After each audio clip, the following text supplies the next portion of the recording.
Well, he was the fourth leader who met the president. The meeting was very good. Basically, the Prime Minister was able to meet with almost every member of the cabinet who had been confirmed.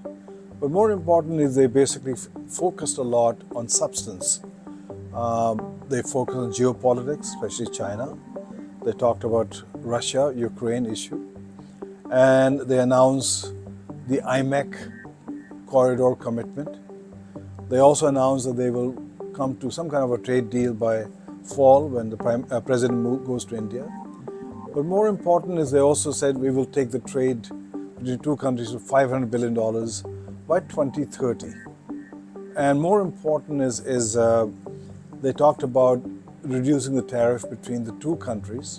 So both sides are working on it and hoping that they are able to conclude reciprocal trade partnership as part of the trade agreement moving forward. So I think overall the visit was substantive, pleasant, and showed the commitment of Trump administration and Prime Minister Modi's administration enhancing the partnership between the two countries.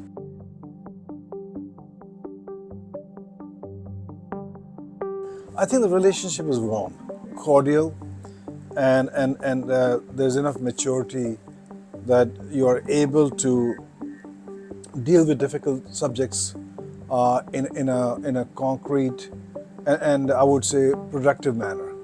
So, India talked about tariffs, which Trump kept on bringing up. It's called India the tariff king, but they dealt in a mature fashion, and I think they'll come to a understanding which is win-win for both countries.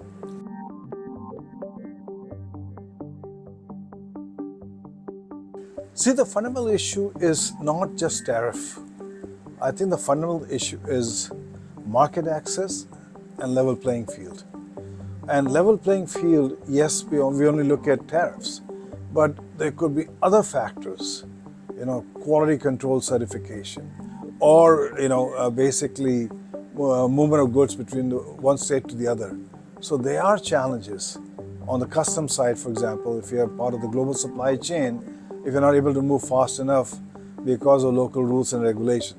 So it's not just about tariff, it's about others also, which makes it a little complex for US companies to operate effectively, efficiently, and they benchmark with Singapore, they benchmark with China. I think that's why we have to bring our standards up.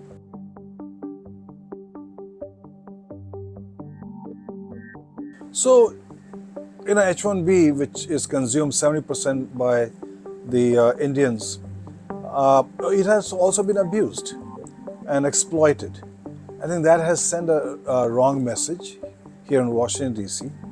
It's important to understand the illegal immigration also has an impact on legal immigration.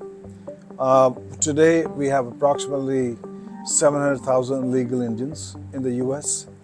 3 plane loads have already been sent to India. They were chained and shackled. The opposition made an issue.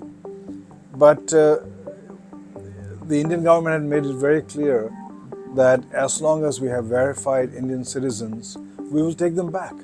So I think there's a lot of cooperation, collaboration taking place on that issue between India and the US.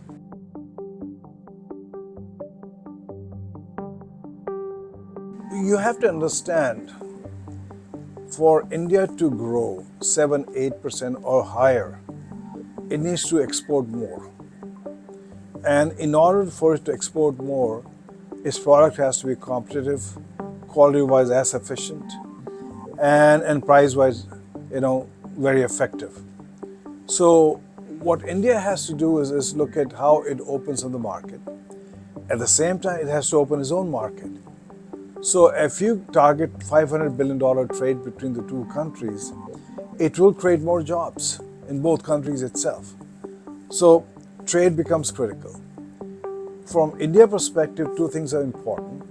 One is FDI coming into India, and the second is technology. So if India is able to get those 2 items from the US, it helps India grow next 20 years. But at the same time, from US side, it is important that India becomes a critical partner in the geopolitical arena. India has a relationship with Russia. It has a relationship with Middle Eastern leadership. It has a relationship with Japan, definitely with China. So I think India becomes pivotal in every aspect to partner with the US and make sure there's a much more stable, secure global environment.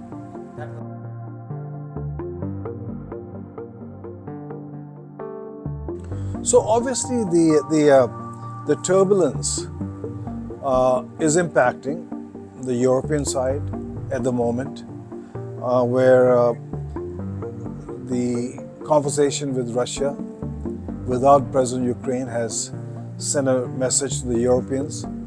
At the same time, what has happened in Panama, what's happening with Denmark on Greenland, and then statements on Gaza becoming a Riviera. So I think that has sent messages where people are saying the world is not the same what it was, and the business is not going to be the same what it used to be.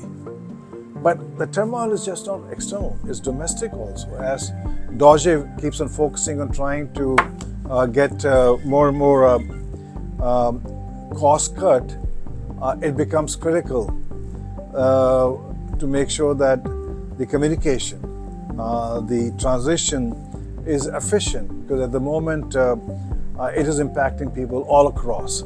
So I think the turmoil is domestic, it's international, and hopefully at some time it'll settle down.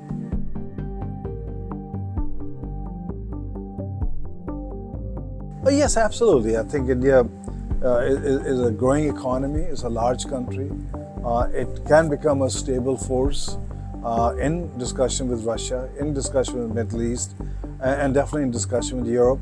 So I think India can partner, especially on the Quad side with the US, IMEC side with the US, to have a strong, stable factors between India and rest of the world.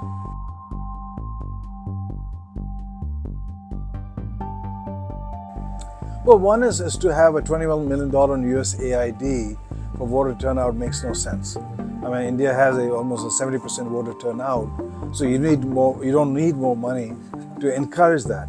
But what we are seeing is a lot of that money actually went to Bangladesh, even though India's name was there. It was not used so much, and I think it's wrong. In a democracy, you can't basically have a foreign country send money and say here's voter turnout. It sends a wrong message. So I would say that basically it's interference, and that should not be there as friends and as democracies.